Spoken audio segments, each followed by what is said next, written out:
Konnichiwa minasan, Anton in Japan here, and welcome to week 1 of Tokyo Renovation Series, where I guide you through how I renovated my Japanese house into a very unique Scandinavian Japanese designed house. In this episode, I will show you a room tour of the house the day I got the keys. I remember how nervous I was. I was like, where to start? It was just things everywhere. And as you know, I bought this house abandoned. It was abandoned for over 10 years. It's an akiya, empty house. Saying that it was abandoned, it actually had an owner. I've gotten a lot of questions regarding this. Owner actually told me, Anton, if you didn't approach me and made the sale so easy for us, we would have never sold and just leave it to rot.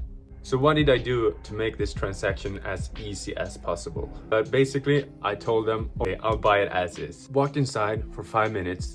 Okay, no water leaks and no termites, what I thought by then. It's big. Okay, yeah.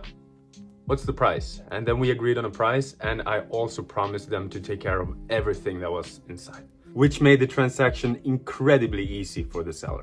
It also gave me weeks of work later on, but that will be content for you guys. So I think they did a quick sweep of the house to bring out some valuables, what they thought was valuable, but still they left a lot of kimonos and beautiful stuff, especially on the second floor. The room tour week 1 in Tokyo Renovation Series. Week 1 room tour. Let's go.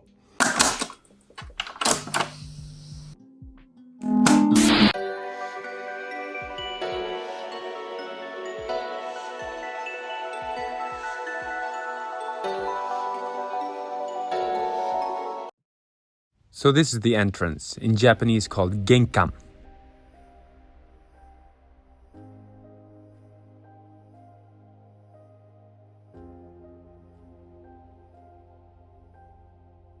You enter here, take off your shoes, and usually put on your slippers while walking inside. This checkered floor is a classic, and I find it really beautiful. Unfortunately, there's no insulation in the floor at all. But I didn't know that at the time. I was mostly overwhelmed by all of the things around me. Things that weren't in bad condition at all.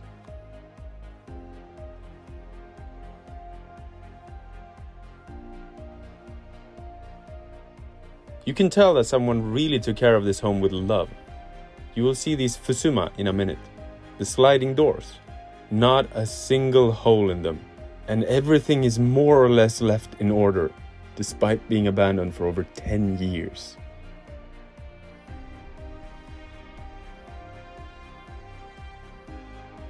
So this is central Tokyo, and if you think about it, none of the windows are see-through, mostly for privacy reasons. Something I was really shocked about was the staircase you'll see in a few seconds. Just think about how steep this staircase is. And each step was a different height. I was measuring and one of them was 20 centimeters. And then the next one was 21.7. Imagine being drunk and trying to get down on the first floor.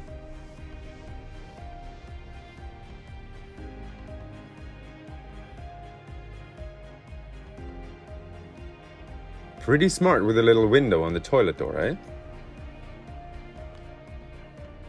The tatami room to the left was really special, and after cleaning it out a little bit, I found some holes in the wall going straight outside, 10 by 10 centimeters. But despite that, I never found any traces of mice at all. I do think a cat, or maybe a hakubishin, lived under the house. You'll see these beautiful pink tiles here. Let me know what you think of them. Not to spoil too much, I actually kept them.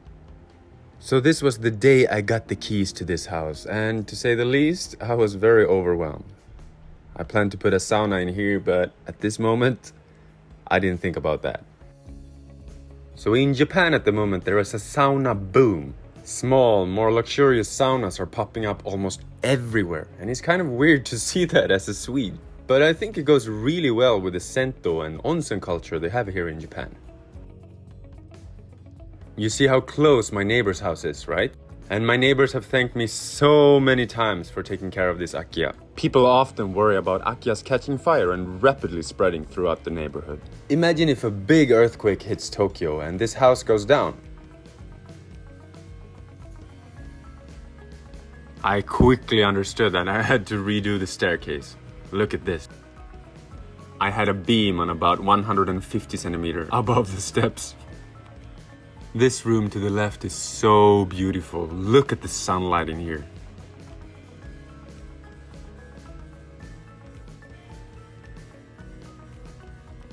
The floor here is called tatami, a Japanese mat that you usually see in a traditional Japanese ryokan. You should never wear outdoor shoes or slippers on a tatami mat.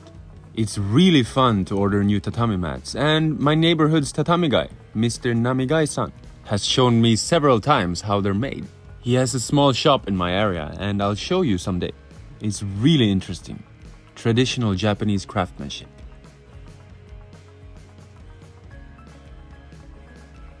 Next house here is also really close. About 50 centimeters away.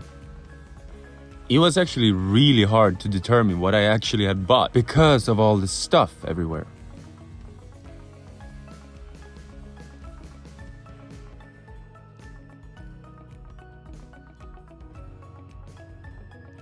I love old traditional Japanese ceilings, but I remember looking at this, I was really worried.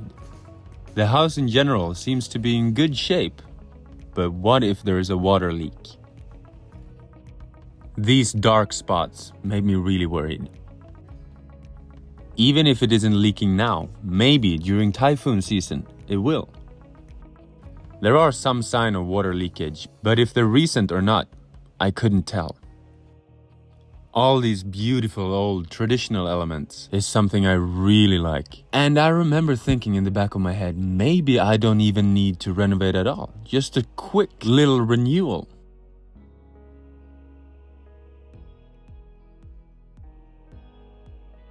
What I find weird about Japan is that they don't have the same recycle culture that we have in Europe or America, for example. Obviously, we're in central Tokyo and people don't really have space for unwanted items, etc. Big chests, drawers. This piece of land, for example, is not even 70 square meters big. Or small, maybe I should say. The next room contains a lot of interesting things. Japanese futons right here, and to the left, in the tokonoma, we have a beautiful butsudan, a Buddhist shrine. The Japanese panels to the left are called a fusuma. A fusuma is usually the same size as a tatami mat, and here they function as a door to the oshiire, where you usually store your futons and other stuff, as you can see here. I love these tansu, these chests. They're in Japanese called kiri no tansu, which is made from the wood paulovnia. And to my surprise, these kiri no tansu were filled with kimonos. Look at this! One by one stored beautifully, wrapped in a beautiful paper. I'll show you in one of the upcoming movies. I was really nervous, but also very excited, and I wanted to keep most of these furniture. But at this point, the day I got the keys to my 86-year-old house in central Tokyo, I was mostly nervous and had no idea how big of a project this house renovation was going to be. I knew I had to start cleaning out the entire place, but how do you get rid of trash in a place like Tokyo, Japan? The next video, episode 2 of Tokyo Renovation Diaries, will be a treasure hunt. What treasures did I find in this house? Not to spoil too much, I found artwork, a vinyl collection, the kimonos I almost showed you, and much more. Looking back on this footage brings out a lot of memories. And in my Japanese channel, I named this house, this renovation project, Hokuo House, which basically means the Scandinavian house.